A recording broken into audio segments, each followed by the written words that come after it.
I certainly appreciate my colleague yielding. You know, it is interesting. My colleague on the other side of the aisle said your legal argument might be right. It's sort of an interesting point of debate. You know, what's the Constitution among friends, right? That old saying. Let me ask you a couple basic questions. How many Republicans are there currently in the United States Senate? 47.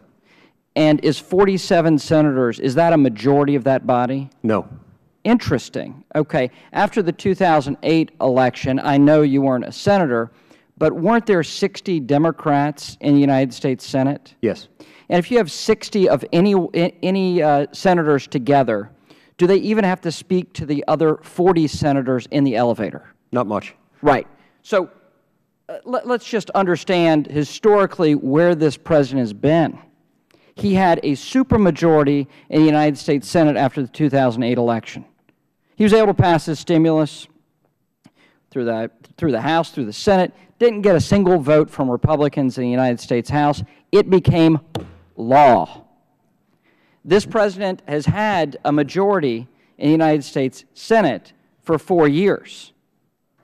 He has had a majority, a supermajority in the United States House. I mean, well, let me restate that. He had 59% of the United States House after the 2008 election. So this idea that he's complaining about the Congress's inaction is pretty absurd. So let me go to the CFPB. Okay. Now, in the president's lawyers said that there is a great risk, a litigation risk on that anything the CFPB does would be challenged based on the constitutionality of this appointment. Anything the National Labor Relations Board does could be challenged legally based on this president's, I think, unprecedented action. Looking at that litigation risk and the amount of uncertainty that creates for small businesses, even big businesses, and the impact that has on the economy, that is sort of the net impact of this debate that we're having. Now, I know you're a constitutional scholar, but I also understand you represent the folks in Utah who are concerned, like my constituents, about jobs. This does have an impact on the American people in a real way. It is not some academic debate. But you referenced the fact that the Senate is in session every 3 days when you're in pro forma session. Why if the House doesn't agree to adjourn, why does the Senate meet every 3 days? Where does that come from? Article 1, Section 5 of the Constitution provides that we may not adjourn without the consent of the other body for a period of time longer than 3 days. And because the House of Representatives didn't grant us permission to adjourn for a period of time longer than 3 days, we had to continue to meet every 3 days. Okay. And so when does this date back to, this action by the Senate in practical impact? I know it was written. The last vote, the last roll call vote on the floor of the Senate prior to the Christmas holidays was taken on December 17th, as I recall. Okay. And so for the next almost month, it was pro forma session? Correct. As was the House? Correct. Okay.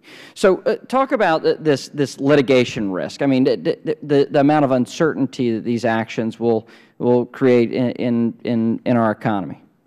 Well, at a time when unemployment is at around 9%, and at a time when one of the things that's chilling our economy and chilling the creation and growth of jobs is uncertainty, and at a time when Americans and American businesses face regulatory compliance costs at an astounding rate of about $1.75 trillion a year, almost equal to the collective tax burden of the American people.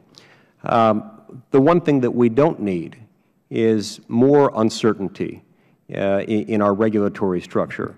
The fact that American businesses may become subject to an order issued by the NLRB or the CFPB at any time that may or may not be valid, that could be suspect in terms of their validity and therefore subject to litigation that would be costly and would prolong the uncertainty associated with their orders, but litigation that would become absolutely necessary because in many instances it might be a make-or-break moment for the company.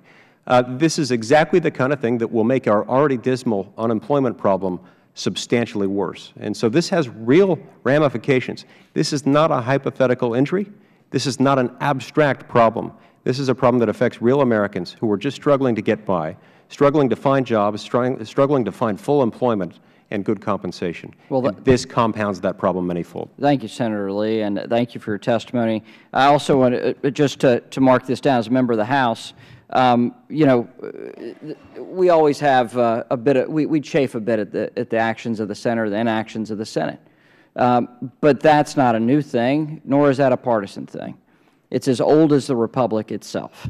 The Senate is designed to be inefficient, and by God, it lives up to that expectation.